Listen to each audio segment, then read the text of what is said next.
40,000 करोड़ रुपया कर्जा लिया, वो गया तो गया कहाँ? कि ठीक हुआ ये चले गए, भाजपा में गए हैं तो वहां पर भी गंद डाला हुआ है। हम लोग गए तो हम अपनी मर्जी से गए ना, कोई हमको जबरदस्ती पकड़ के तो नहीं ले गया। और भी जो जाने वाले हैं वो भी अपनी मर्जी से जाएंगे, उनको जबरदस्ती थोड़ी को ले जाएगा। मतलब आप कह रहे हैं कि कुछ हो सकता है? वो तो लगातार संपर्क में हैं। कि राजेंद्र राणा जी को शायद अब पछतावा होगा कि उन्होंने क्यों कांग्रेस का साथ छोड़ा। किसी के ऊपर जूते फेंके जाएं, किसी के ऊपर अंडरवियर फेंके जाएं, मैं इस पक्ष में नहीं हूँ। तो क्या वो वापस खींच? आज आप बंद करा रहे हैं तो ये चीजें रिटेलिएट भी करेंगी।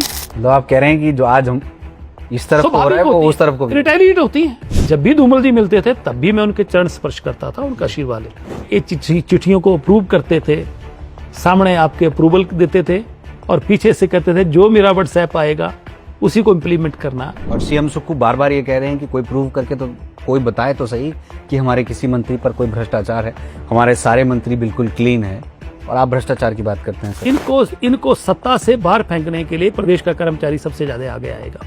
सुक्खू सरकार के ऊपर ना तो केंद्र सरकार को विश्वास है ना प्रदेश की जनता को विश्वास है। आज हम इन लोगों के साथ होते तो ये जो प्रदेश की जो बर्बादी हुई इसके हिस्सेदार हम भी होते। बिंदल जी की टीम में शामिल हो गए हैं महामंत्री, 30 आपके उपाध्यक्ष, 105 सचिव, मतलब कोई संख्या कोई वैल्यू वाला विषय ही नहीं है। जब खुद थे तो डंडे बरसा रहे थे और जब हम हैं तो फिर इस तरह की बात करते हैं। इनके डीए नहीं मिल रहा है, एरियर तो छोड़ दीजिए, एरियर तो दूर की बात है। तो विक्रमादित्य धड़ा और एक सुखविंदर सिंह सुक्खू धड़ा, दोनों में खींचातान हो रही थी। दोनों ऊपर स्टेज से नेता सारे बोल रहे थे चुप हो जाइए। कैबिनेट मीटिंग में जा रहे हैं और पिछली सीट पे ज्ञानू जी बैठे हैं, अगली सीट पे मुख्यमंत्री बैठे हैं और ज्ञानू जी का दरवाजा खुद खोल रहे हैं। तो अक्सर कर्मचारियों का कहना ये होता है कि पेंशन तो दूर की बात है, हमारा जो जीपीएफ का पैसा है वो ही नहीं मिल रहा है। सदन में इन्हीं के मंत्री बोलते हैं कि 3500 करोड़ रुपए हमें केंद्र से आया। तो पहले फैसला कर लें भी झूठ किस तरीके से बोलना है। सब लोगों को डरा के रखा हुआ है, कर्मचारियों को सबसे ज्यादा डराया हुआ। क्या मुख्यमंत्री और इस सरकार ने कानों में उंगली रुई और आंखों में पट्टी बांध के रखी है? क्या सुनते नहीं है क्या है? जयराम ठाकुर जी विपक्ष के नेता हैं, पर उससे पहले वो अपने सराज चुनाव क्षेत्र के विधायक हैं और विधायक होने के नाते उनकी अपने चुनाव क्षेत्र के प्रति भी जवाबदेही है। इन्होंने अपने चुनाव क्षेत्र में नदौन में हर तीसरे कार्यकर्ता को, किसी को 50,000, किसी को 75,000, किसी को 1 लाख रुपया, ये कीर्तिमान बाकी किसी मुख्यमंत्री के बस की बात नहीं है। तारीफ कर रहे हैं बिल्कुल। मुख्यमंत्री की अपने चुनाव क्षेत्र में चले जाओ, सड़कों की क्या हालत है, इनसे सड़कें तक रिपेयर नहीं हो रही हैं। हिमाचल प्रदेश में एक नई रिवायत डालने वाली सरकार, एफआईआर दर्ज करने वाली सरकार है कि भाजपा 5 गुटों में बटी हुई है। और ये बात बार बार सीएम सुक्खू कहते आए हैं कि जयराम ठाकुर जी अपनी कुर्सी बचा रहे हैं, बिंदल जी अपनी कुर्सी बचा रहे हैं। क्या 10,000 करोड़ की जो रिपोर्ट बनाई थी उसकी एवज में 3400 करोड़ मिलना कोई बड़ी बात है? ये कीर्तिमान बाकी किसी मुख्यमंत्री के बस की बात नहीं है। तारीफ कर रहे हैं बिल्कुल। मुख्यमंत्री सुखविंदर सिंह सुक्खू की हम इसलिए तारीफ कर रहे हैं कि उन्होंने रिकॉर्ड कायम ऐसा करने के लिए, कीर्तिमान स्थापित करने के लिए कोई इनको गोल्ड मेडल दिया जाएगा। मतलब आप ये कह रहे हैं कि अगली सरकार भी कुछ नहीं करेगी? अगली सरकार पहले देखिए, इनके मंत्री वर्ग जो है, इनके जो एमएलए हैं, उनसे आप अंदर खाते बात करो, चाहे प्रेम कुमार धूमल जी की बात करें, शांता कुमार जी की बात करें, कुछ मुद्दों को लेकर खूब तारीफ सीएम सुक्खू की करते नजर आए हैं। नमस्कार, लाइव टाइम्स टीवी में आप सभी का स्वागत है। मैं हूं मनोज ठाकुर और आज हमारे साथ एक महत्वपूर्ण मेहमान, खास शख्सियत मौजूद है।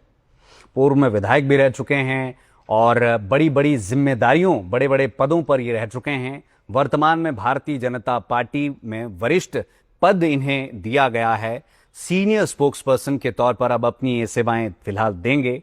हमारे साथ वो शख्स मौजूद है जो हमेशा बेबाकी से बातचीत करते हैं, दिल खोल कर बातचीत करते हैं, लाव लपेटा इन्हें नहीं आता है। मैं किसी और की बात नहीं कर रहा हूं, मैं बात कर रहा हूं सुजानपुर के पूर्व विधायक राजेंद्र राणा जी की। सर, आपका बहुत बहुत स्वागत है। Thank you. राजेंद्र राणा जी हमारे साथ मौजूद है, जो कि अपनी बेबाकी के लिए जाने जाते हैं और खुलकर बातें हमेशा करते हैं। और ये आपको बता देना चाहेंगे कि आज की जो हमारी इनके साथ बातें रहने वाली है वो दिल से रहने वाली है। और राणा साहब, हम उम्मीद करते हैं कि आप भी दिल खोलकर बातें करेंगे। बिल्कुल जी। सबसे पहले आपको बहुत बहुत बधाइयां। आपको सीनियर स्पोक्स पर्सन बनाया गया है, एक बड़ी जिम्मेदारी दी गई है। क्या कहना चाहेंगे बिंदल जी की टीम में शामिल हो गए हैं? उसके लिए मैं केंद्रीय नेतृत्व, देश के यशस्वी प्रधानमंत्री, हमारे देश के पूरे हमारे राष्ट्रीय अध्यक्ष श्री जगत प्रकाश नड्डा जी, हमारे होम मिनिस्टर श्री अमित शाह जी और प्रदेश का नेतृत्व डॉक्टर राजीव बिंदल जी, श्री जयराम ठाकुर जी, बाकी सभी वरिष्ठ नेताओं का मैं धन्यवादी हूं कि उन्होंने ये जो मुझे जिम्मेदारी दी है, हम इसको ईमानदारी के साथ, निष्ठा के साथ, वफादारी के साथ पूरा निर्वहन करने की कोशिश करेंगे। सर, कुछ समय पहले ही आप भाजपा में गए हैं जी। भाजपा के कुछ नाम ऐसे हैं, बड़े नाम, जिनको कार्यकारिणी में जगह नहीं मिली है, आपको जगह मिल गई है और बड़ा, हम कह सकते हैं कि सीनियर पद से सम्मानित किया गया है। इसको किस तरीके से देखते हैं आप? देखिए, भारतीय जनता पार्टी और कांग्रेस में फर्क इतना है कि भारतीय जनता पार्टी में अगर 3 प्रदेश में महामंत्री बनने हैं जी, तो 3 ही बनेंगे और 6 प्रवक्ता, 6 आपके उपाध्यक्ष हैं या 6 सेक्रेटरी हैं तो 6 ही बनेंगे जी। कांग्रेस के कल्चर को मैंने देखा है कि 30 महामंत्री, 30 आपके उपाध्यक्ष, 105 सचिव, मतलब कोई संख्या, कोई वैल्यू वाला विषय ही नहीं है। यहाँ भारतीय जनता पार्टी में एक संविधान के अनुसार जितने भी पद सृजित इन्होंने किए हैं, कितने ही उपाध्यक्ष रहेंगे, इसलिए उस पद की गरिमा भी रहती है, ऑथेंटिसिटी भी रहती है। और जहां तक दायित्व का प्रश्न है, दायित्व बदलते रहते हैं। इसका मतलब ये नहीं है कि किसी को दायित्व मिला वो बड़ा हो गया और जिसको दायित्व नहीं मिला वो छोटा हो गया, ऐसा नहीं है। पहले किसी के पास जिम्मेवारियां थी, उसके बदले और किसी को और नए लोगों को भी जिम्मेवारियां मिलती हैं। ये तो रूटीन की बात है, ये तो हर 3 साल के बाद जब भी कुछ नया संगठन बनता है चलती रहती है। जी, सीधा पॉइंट पर आऊंगा सर, मुद्दे पर आऊंगा जी। सदन में भारतीय जनता पार्टी कर्मचारियों की बड़ी हितैषी बनकर के सामने आई है।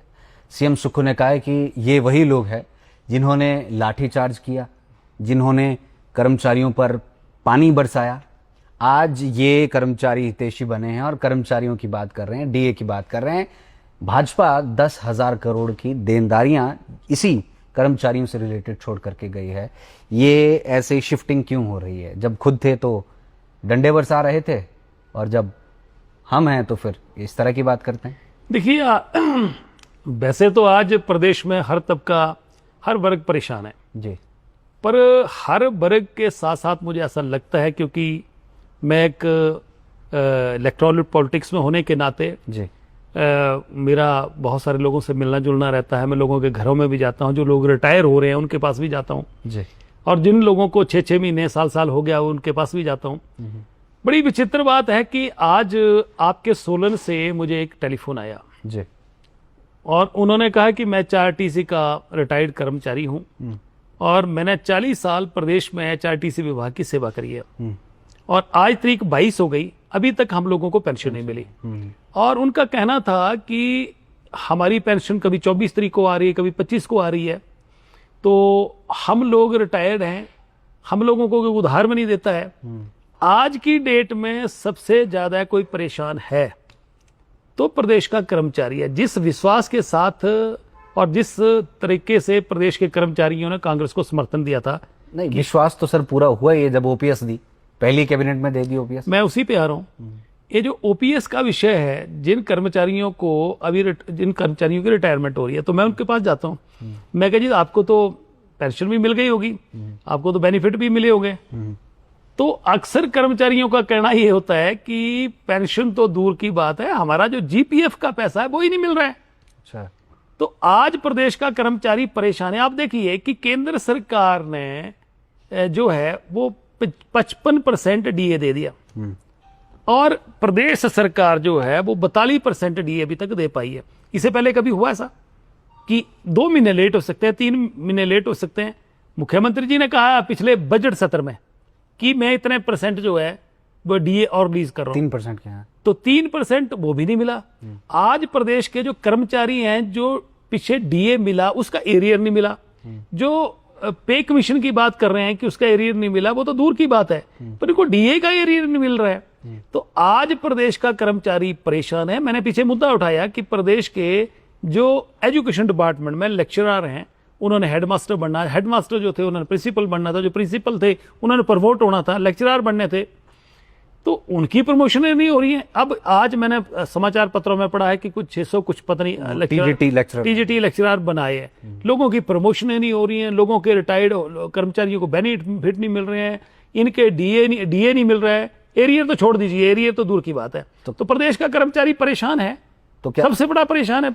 ओपीएस गले की फांस बन गया, क्या लगता है? देखिए, गले की फांस नहीं, गलत कमिटमेंट सत्ता को हासिल करने के लिए जब भी कोई पार्टी गलत कमिटमेंट करती है तो उसके गले की फांस बनती है। और मैं आज आपको आपके चैनल के माध्यम से बता दूं कि आने वाले समय में प्रदेश में ये जो कांग्रेस पार्टी है, इसके लिए सबसे बड़ी जो है गले की हड्डी जो है, इसको कह सकते हैं कि इनके लिए सबसे ज्यादा जो परेशानी का आलम बनने वाला है, इनको सत्ता से बाहर फेंकने के लिए प्रदेश का कर्मचारी सबसे ज्यादा आगे आएगा। बड़ी बात कह रहे हैं आप।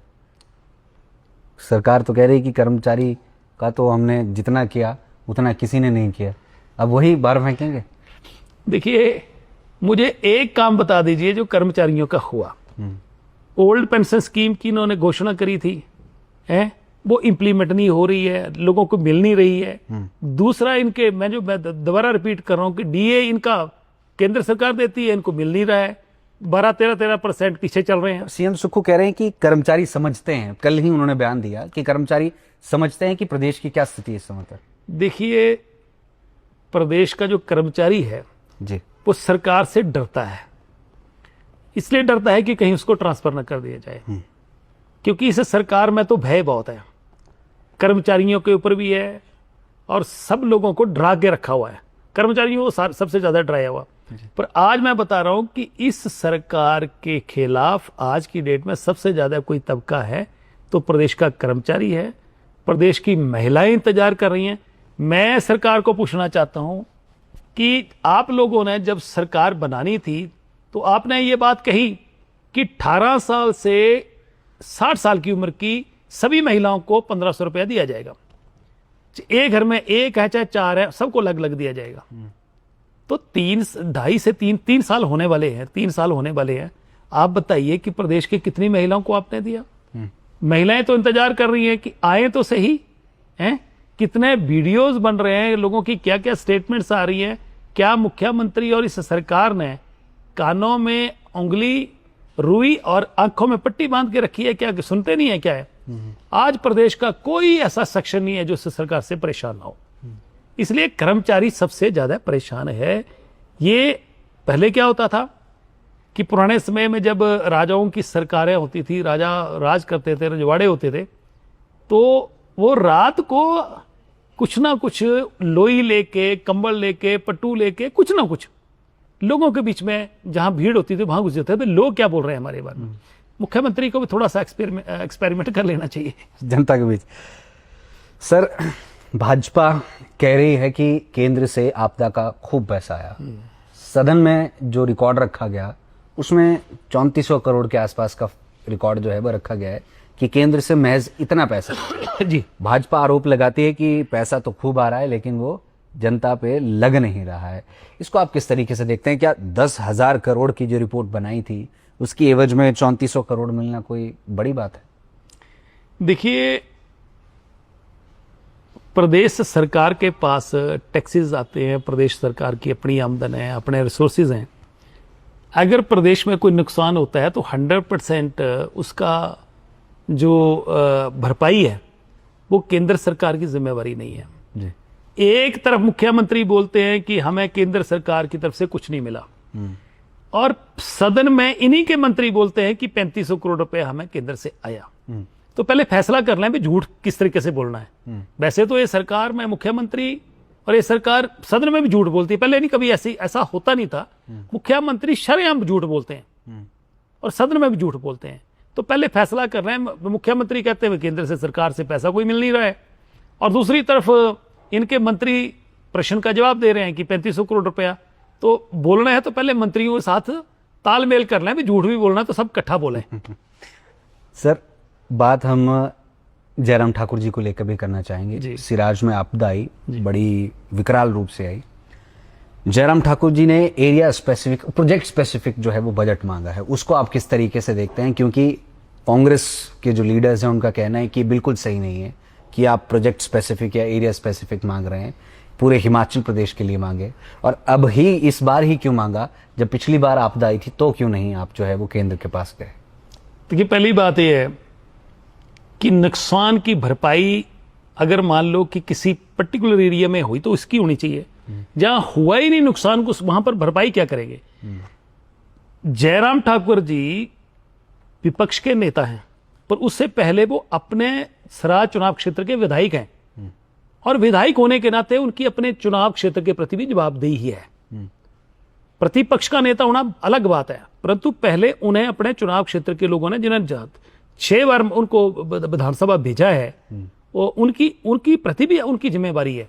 इसलिए जब पूरे प्रदेश में सबसे ज्यादा नुकसान ही पर्टिकुलर सराज में हुआ है, तो उन्होंने अगर ऐसी बात कही है, केंद्र से मिले हैं कि प्रदेश के भी आप मदद करिए, वो तो रूटीन में पैसा आएगा आपदा में जो आता है जी।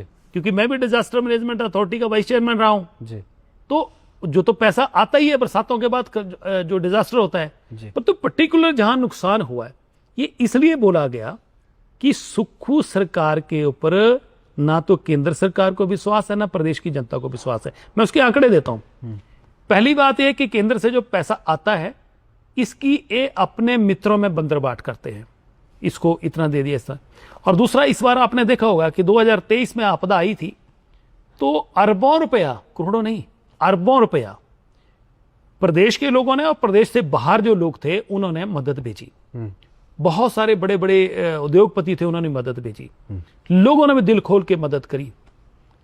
और जितना पैसा इकट्ठा हुआ उसमें मुख्यमंत्री ने प्रदेश की जनता का विश्वास खोया, और वो पैसा उसमें बंदरबाट हुई, अपने मित्रों को बांटा गया। और उसमें आप आंकड़े आरटीआई में पता करो, मैंने तो ले ली थी जी।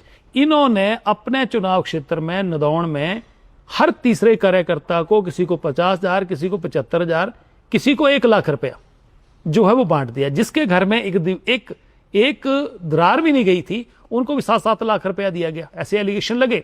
और तो छोड़िए, इनके जो पीए थे उनकी धर्मपत्नी के नाम भी 75,000 रुपया भेज दिया। तो उससे क्या हुआ कि प्रदेश के लोगों का और बाहर के लोगों का विश्वास उठा। यही कारण है कि इस बार आपदा फिर आई, 2024 में नहीं आई, 2025 में आई। 2025 में जब आपदा आई तो लोगों ने मुख्यमंत्री सुखविंदर सिंह सुक्खू के पास पैसा आपदा में, उसमें राहत कोष में देने की बजाय प्रतिपक्ष के नेता जयराम ठाकुर के पास सीधा जाकर, और उन्होंने भी जाके पैसा जो है वो सीधा जो लोग प्रभावित थे, जो लोग आपदा से प्रभावित हुए थे, जिनका नुकसान हुआ था, उनको सीधा पैसा जो दिलाने की कोशिश करी। मैं भी वहां पर गया, हमने भी जो प्रभावित लोग थे उनको जितना हमारे पास समर्था थी हमने बांटा। आज भी मैं हमीरपुर में था, तो हमीरपुर में एक महिला मंडल ने मुझे बुलाया, कहते हम कुछ पैसा देना चाहते हैं, तो उन्होंने भी दिया, कुछ मैंने भी कुछ कंट्रीब्यूट किया। तो पैसा हमने वहां से जो प्रभावित व्यक्ति था उसका अकाउंट दिया, उसको डायरेक्ट पैसा भेजा। देने वाले की जो मनसा है कि पैसा उस व्यक्ति के पास जाए जिसको जरूरत है, तो वो सीधा पहुंच रहा है। इसलिए मुख्यमंत्री ने बिल्कुल अपनी क्रेडिबिलिटी, विश्वास जो है वो पूरी तरह खोया है। और इस सरकार ने 2 कीर्तिमान स्थापित किए हैं। बताएं सर। एक कीर्तिमान बाकी किसी मुख्यमंत्री के बस की बात नहीं है। तारीफ कर रहे हैं? बिल्कुल, मुख्यमंत्री सुखविंदर सिंह सुक्खू की हम इसलिए तारीफ कर रहे हैं कि उन्होंने रिकॉर्ड कायम किया है, कीर्तिमान स्थापित किया है। पहला तो खैर पूरे देश में फैल गया कि वो 1 नंबर के झूठे आदमी हैं जी, झूठ बोलते हैं। और बड़ी बात यह है कि विधानसभा में भी झूठ बोलते हैं। अभी पीछे भी उन्होंने कहा कि वे 3% डीए जो है वो पिछले बजट में घोषणा कर दी, वे मई से लागू हो जाएगा। आज तक लागू नहीं हुआ, तो इससे बड़ा झूठ क्या होना। और कई आंकड़े झूठे देते हैं। इसलिए एक तो झूठ बोलने में माहिर है और इन्होंने कीर्तिमान स्थापित किया। दूसरा मैं कहना चाह रहा हूं कि आप देखिए कि 1971 में हिमाचल प्रदेश को पूर्ण राज्य का दर्जा मिला और 2022 तक लगभग 12 सरकारें रही, 6 मुख्यमंत्री रहे इनके अलावा। तो 51 वर्षों में हिमाचल प्रदेश पर लगभग 65,000 करोड़ कर्जा 51 वर्षों में लिया। तो सुखविंदर सिंह सुक्खू मुख्यमंत्री जी ने तो कीर्तिमान स्थापित कर दिया।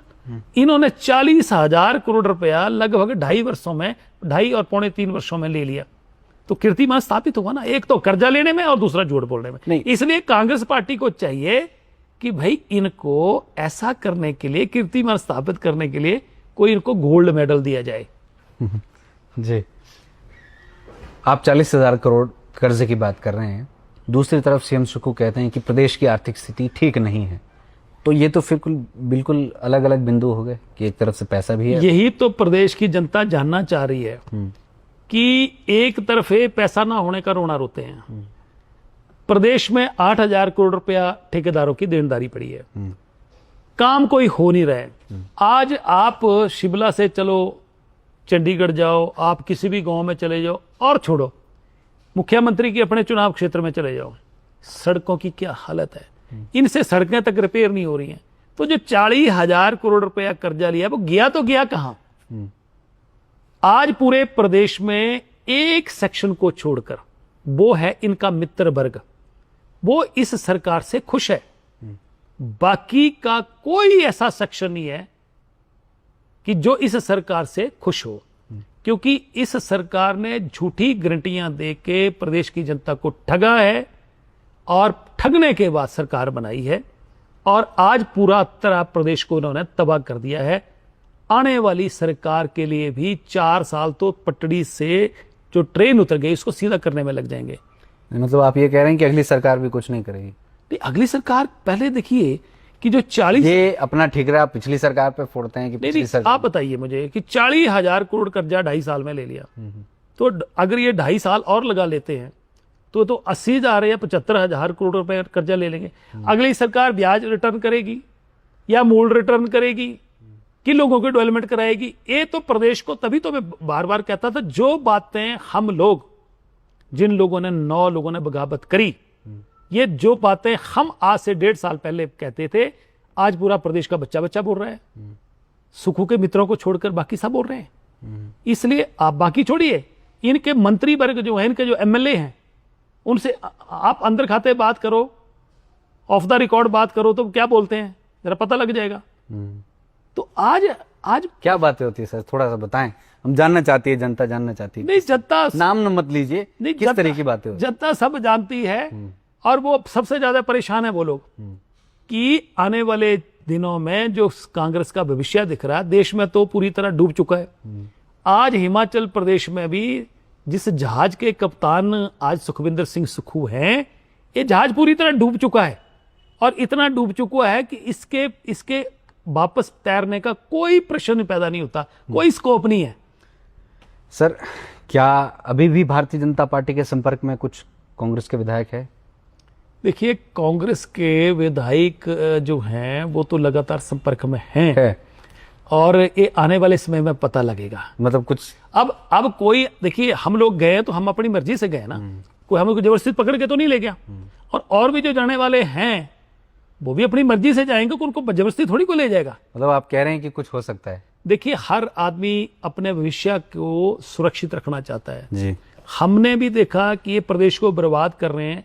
आज हम इन लोगों के साथ होते तो ये जो प्रदेश की जो बर्बादी हुई, इसके हिस्सेदार हम भी होते, परंतु आज हम उसके हिस्सेदार नहीं है। इसलिए प्रदेश की जनता के बीच में जाएंगे तो जनता ये नहीं कहेगी कि आपने इस प्रदेश को तबाह कर दिया। तबाही हो चुकी है। जिस प्रदेश, छोटे से प्रदेश के ऊपर 1,05,000 करोड़ कर्जा हो जाए तो प्रदेश तो तबाह हो ही गया। सर, जिस समय चुनाव हुए थे उस समय आपको हार मिली थी कुछ वोट से, लोगों ने तरह तरह की बातें कही कि राजेंद्र राणा जी को शायद अब पछतावा होगा कि उन्होंने क्यों कांग्रेस का साथ छोड़ा। क्या कभी ऐसी अनुभूति हुई? देखिए, आदमी जहां भी होता है और आपका वहां दम घुट रहा हो तो उससे तो खुली हवा में, वैसे ही खुली हवा में लेना, सांस लेना अच्छा रहता है।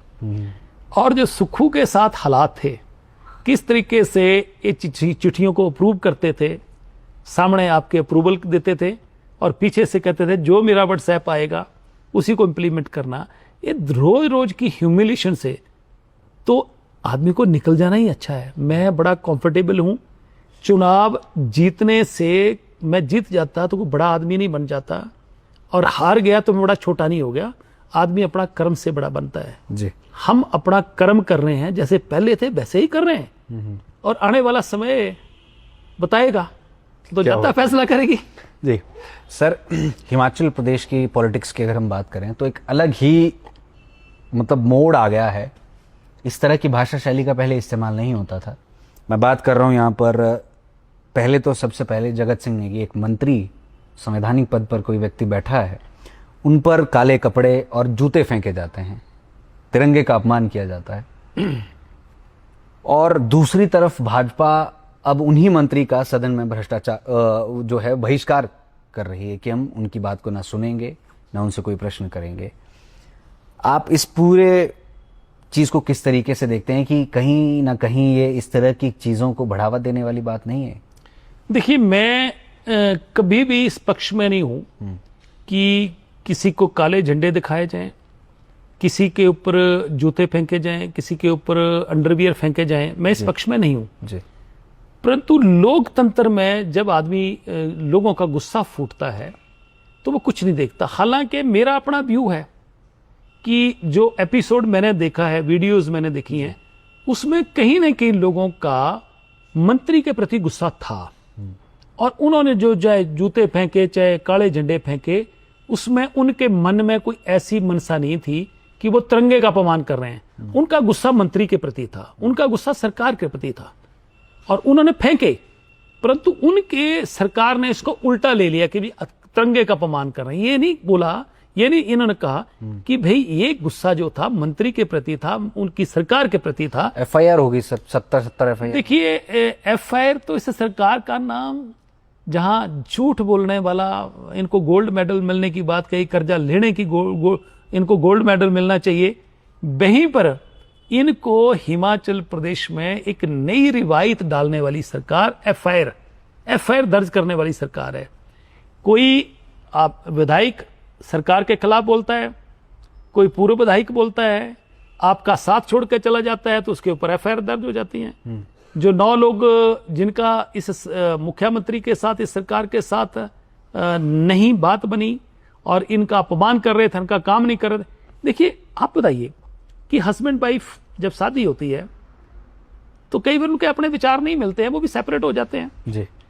पॉलिटिक्स में तो ये आम चीज है कि मेरी आपसे नहीं बन रही है, मैंने आपकी पार्टी में नहीं रहना, मैं अलग हो गया जी। तो जबरदस्ती है, आप उनके ऊपर एफआईआर दर्ज करा देंगे, उनके परिवारों के ऊपर एफआईआर दर्ज करा देंगे, उनके कारोबार बंद करा देंगे। तो क्या वो वापस खींच? आज आप बंद करा रहे हैं तो क्या कल को क्या हिमाचल प्रदेश की जनता ने आपको परमानेंट ताज जिंदगी कोई एफिडेविट दे दिया है, कोई जनरल पावर दे दी कि आप ही मुख्यमंत्री रहेंगे, आप ही सरकार में रहेंगे, तो ये चीजें रिटेलिएट भी करेंगी। मतलब आप कह रहे हैं कि जो आज हम इस तरफ को हो रहा है वो उस तरफ को भी रिटेलिएट होती है, रिटेलिएट होती हैं। आज पत्रकारों के ऊपर एफआईआर दर्ज हो रही है, पत्रकार ने सच्चाई बोल दी तो उसके ऊपर एफआईआर दर्ज। अगर हम लोगों ने जो है बगावत कर दी तो हमारे ऊपर एफआईआर दर्ज। हमारे साथियों के कारोबार बंद कर दिए, हमारे हर चीज को ढूंढ रहे थे, इंची टेपा लेके ढूंढ रहे थे, विजिलेंस पीछे लगी हुई थी, अकाउंट देख रहे हैं, झूठे एलिगेशन लगा रहे हैं, करें साबित भाई। पर यह है कि हिमाचल प्रदेश में ऐसी रवायत नहीं थी, लोग शांतप्रिय थे। इससे पहले मुझे बताओ कि प्रेम कुमार धूमल जी चीफ मिनिस्टर थे, 1998 से 2003 तक रहे, 7 विधायक धरना देके बैठे रहे। तो क्या धूमल जी ने उनके खिलाफ कोई एफआईआर दर्ज कर दी? उनके कोई परेशान किया, उनके कारोबार बंद कर दिए? राजा वीरभद्र जी, धूमल जी की भी कई इशू, कई चीजों को लेके सहमति नहीं होती थी, हुए, पर इस हद तक नहीं गए जिस हद तक ये मुख्यमंत्री गए। आज आप मिलके ही आए धूमल जी से, क्या आशीर्वाद दिए उन्होंने? देखिए, धूमल जी वरिष्ठ नेता हैं और मैं आपको बता दूं कि मैंने जब कांग्रेस पार्टी में मैं शामिल हो गया था, कांग्रेस में जब भी धूमल जी मिलते थे तब भी मैं उनके चरण स्पर्श करता था, उनका आशीर्वाद ले। हमारे संस्कार हैं, हिमाचल प्रदेश में संस्कार हैं, हमें भी संस्कार परिवार ने दिए कि बड़ा कोई भी मिले उसके चरण स्पर्श करके आशीर्वाद लेना चाहिए जी। तो मैं तो अक्सर उनके पास जाता हूं, कोई नई बात नहीं है कि आज स्पेशल गए। कोई मूल मंत्र देते हैं वो कुछ? मेरी बहुत अच्छी बात है, और आज नहीं, जब मैं कांग्रेस में था तो भी बहुत अच्छे तरीके से मेरी उससे बात होती थी। Okay sir, Bhajpa daily basis पर, क्योंकि अब सारी जो चीजें, सारे प्रश्न वो आपके सिर पर ही आया करेंगे क्योंकि आप सीनियर स्पोक्स पर्सन का अब आपको दायित्व दिया गया है, भाजपा रोज वॉकआउट कर रही है। तो आपको नहीं लगता कि ये सेशन के समय को जाया करने वाली बात है? हर छोटी सी बात है, यदि किसी ने कुछ बोलने नहीं दिया तो नारे लगाए और वॉकआउट कर दिया। आपको नहीं लगता कि ये समय ज़ाया करने वाली बात है? सदन के अंदर रहेंगे तो कुछ फ्रूटफुल बातचीत होगी वहाँ पर। देखिए, इससे पहले 5 साल जी 2017 से लेकर 2022 तक कांग्रेस विपक्ष में थी। हम लोग भी विपक्ष में थे, उसमें मैं कांग्रेस में था जी। तो कौन सा वो दिन होता था जिस दिन वॉकआउट नहीं होता था? विधानसभा में विपक्ष की जब आवाज दबाई जाती है, उनकी आवाज को दबाया जाता है, उनकी आवाज को नहीं सुना जाता है, और जब आपके जो इश्यूज होते हैं जहां आपकी राय नहीं, आपकी सहमति नहीं बनती है, तो वॉकआउट होता है। ये विधानसभा का हिस्सा है। आप वॉकआउट कर रहे हैं कि आप इस फैसले के साथ, आपकी जो ये फैसला आया है, हम इसके साथ सहमत नहीं है, तो walkout is a part of Vidhan Sabha जी प्रोसीडिंग का हिस्सा है। जी सर, एक प्रश्न आपसे पूछना चाहेंगे। सीएम सुक्खू भी बीते दिन ही बात कर रहे थे जब सेशन में नारे लग रहे थे अंदर कि भाजपा 5 गुटों में बटी हुई है, और ये बात बार बार सीएम सुक्खू कहते आए हैं कि जयराम ठाकुर जी अपनी कुर्सी बचा रहे हैं, बिंदल जी अपनी कुर्सी बचा रहे हैं, सत्ती जी अपने उसमें लगे हैं, रणधीर शर्मा जी अपनी सेटिंग में जो है वो लगे हुए हैं, और 5 गुट भारतीय जनता पार्टी के हैं। आप इस पर क्या कहना चाहेंगे? कि देखिए, हर एक पार्टी में कुछ ना कुछ तो होता है, भाजपा में कुछ इस तरह का है जो बार बार इस तरह की चीजें उभर के आती है? पहली तो बात यह है कि हिमाचल प्रदेश में सुखविंदर सिंह सुक्खू की दिए गए बयान पे कौन विश्वास करता है? पहली बताओ जी। क्योंकि पूरा प्रदेश जानता है कि वो हमेशा झूठ ही बोलते हैं। नहीं, ऐसा क्यों सर? ये सुनो, मैं जवाब दे रहा हूं। भारतीय जनता पार्टी एकजुट है, एक मत है, और भारतीय जनता पार्टी में हाईकमान का जो फरमान आता है, फैसला आता है, संदेश आता है, उसको सब एकजुट एक धुन में स्वीकार करते हैं। आज आप देखिए कि ये कोई चले हैं, पता नहीं कहते जी हमारे वोट जो हैं वो चोरी हो गए हैं। पहले इनकी ईवीएम मशीन से गुस्सा रहते थे जी, आजकल ईवीएम मशीन से हटके कहते वोट चोरी हो गए, क्योंकि कांग्रेस जो है पूरे देश में पूरी तरह खत्म हो चुकी है, लोगों ने नकार दिया। आज जब इनका वहां पर राजीव भवन में कार्यक्रम था तो 2 धड़ों में, एक विक्रमादित्य धड़ा और एक सुखविंदर सिंह सुक्खू धड़ा, दोनों में खींचातान हो रही थी। दोनों ऊपर स्टेज से नेता सारे बोल रहे थे चुप हो जाइए। इनडिसिप्लिन कांग्रेस में तो जिन कहते हैं खून में ही है। दूसरी बात यह है कि हम सिर्फ इतना पूछना चाह रहे हैं मुख्यमंत्री से, सिर्फ मेरा एक प्रश्न है, ये मैं नहीं कह रहा हूं, हिमाचल प्रदेश के कांग्रेस के सबसे वरिष्ठ नेता कह गए हैं कि पहली बात तो सुखविंदर सिंह सुक्खू को बारे में कि इनको कभी मौका नहीं मिलेगा, अगर मिल गया तो प्रदेश को तबाह कर देंगे। तो प्रदेश की जनता इस बात का जवाब देगी अब, या सोच रही है प्रदेश की जनता क्या सोच रही है कि क्या आज प्रदेश सुरक्षित है कि तबाह कर दिया है। दूसरा, मैं नहीं कह रहा हूं, राजा वीरभद्र सिंह कह गए थे कि हिमाचल प्रदेश का सबसे बड़ा कोई ब्लैकमेलर है तो सुखविंदर सिंह सुक्खू है। ये मैं थोड़ी बोल रहा हूं, ये रिकॉर्डेड है।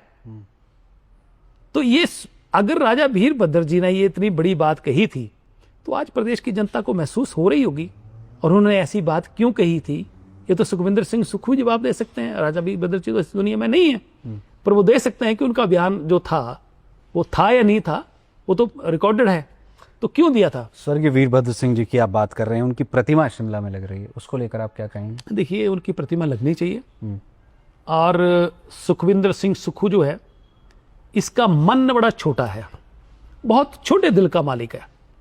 अगर ये छोटे दिल का मालिक ना होता तो शायद हिमाचल प्रदेश की आज कांग्रेस की भी स्थिति ठीक होती और प्रदेश की जनता की भी सेहत भी ठीक होती। तो इसलिए इनके बारे में क्या बोले, ये तो बड़े महान हस्ती हैं, इन्होंने बड़े बड़े खिताब इनको मिलने वाले हैं, झूठ बोलने में भी, कर्जा लेने में भी, एफआईआर दर्ज करने में भी, सब खिताब इनको मिलने वाले हैं। और इन्होंने प्रेजिडेंस इसमें साबित करी है, इन्होंने एक उदाहरण पेश कर दिया है पूरे देश में कि भी ऐसा भी मुख्यमंत्री कर सकते हैं। अब देखिए, मैं और कुछ कहने वाला हूं कि ये कितने महान हैं। इन्होंने अपनी धर्मपत्नी को जिताने के लिए जिस बैंक के खुद मंत्री हैं, ये कांगड़ा कोऑपरेटिव बैंक के, वहीं से कोड ऑफ कंडक्ट में चुनावों के दौरान ही 35 लाख रुपया महिला मंडलों को बांट दिए। महान ही आदमी कर सकता है। देखिए, इनकी फागू के पास इनकी और इनके परिवार की और इनके मित्रों की जमीन है, वो पहाड़ पे थी, वहां पर करोड़ों रुपए के ढंगे लगा के अब वहां पर सड़क बुझा दी ताकि कीमत जो कौड़ियों की कीमत थी वो करोड़ों में हो जाए। और पूरे प्रदेश में जहां लोगों की जमीनें जो है लोगों ने दी हुई हैं, क्योंकि लोगों को पानी तो सबको पीना है, किसी ने टैंक के लिए दी है, किसी ने मशीनरी लगाने के लिए दी है, किसी ने पंप हाउस लगाने के लिए दी है, किसी को मुआवजा तो नहीं मिला। पर सुखविंदर सिंह सुक्खू जी ने अपने लिए और अपने परिवार के लिए 18 लाख मुआवजा ले लिया, क्योंकि महान लोग ही कर सकते हैं ऐसा काम।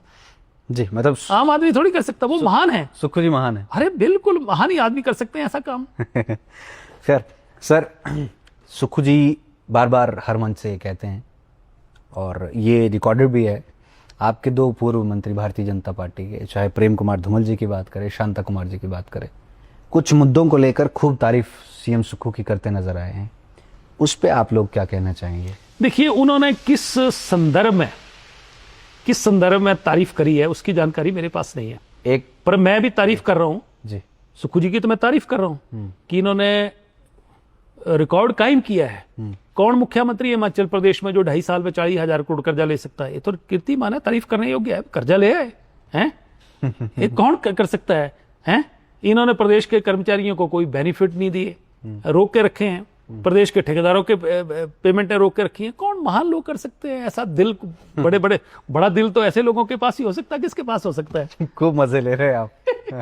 खैर, आप सरकार पर समय समय पर भ्रष्टाचार के बड़े बड़े आरोप लगाते हैं, और सीएम सुक्खू बार बार ये कह रहे हैं कि कोई प्रूव करके तो कोई बताए तो सही कि हमारे किसी मंत्री पर कोई भ्रष्टाचार है, हमारे सारे मंत्री बिल्कुल क्लीन है, और आप भ्रष्टाचार की बात करते हैं सर। देखिए, अभी तो सरकार भी इनकी है, पुलिस भी इनकी है, विजिलेंस भी इनकी है। अभी तो इनको ईमानदारी के सर्टिफिकेट अपने आप ही लेना पड़ रहे हैं। ठहर जाओ, थोड़ा सा इंतजार करो। कितने ये ईमानदार हैं। इन्होंने 2023 में प्रदेश में जो ब्यास नदी है, कुल्लू से लेके मंडी से होते हुए, हमीरपुर से, कांगड़ा से होते हुए, ब्यास के किनारे सारे के सारे क्रशर बंद कर दिए। एक इनके मित्र, इनके नदौन के ज्ञानचंद ज्ञानू, उनको खुली छूट दे दी कि आप क्रशर लगाइए, जितने मर्जी मुंह मंगुए दाम लीजिए, चलाया खूब। पर वो तो कहते हैं कि हम उनको जानते ही नहीं। ये तो मैंने वीडियो भी जारी कर दी थी कि सुक्खू जी कैबिनेट मीटिंग में जा रहे हैं और पिछली सीट पे ज्ञानू जी बैठे हैं, अगली सीट पे मुख्यमंत्री बैठे हैं, और ज्ञानू जी का दरवाजा खुद खोल रहे हैं। तो मित्र जिसको इतनी रिस्पेक्ट देते हैं, तो ये भी बड़े आदमी कर सकता है ना, कोई बड़े दिल का एक आदमी कर सकता है। आज देखिए कि करोड़ों रुपए के घोटाले हुए हैं उसमें, कि सारे क्रशर बंद कर दिया था, एक क्रशर को खुला रखा, तो ये ईमानदारी दिखा रहे थे ना।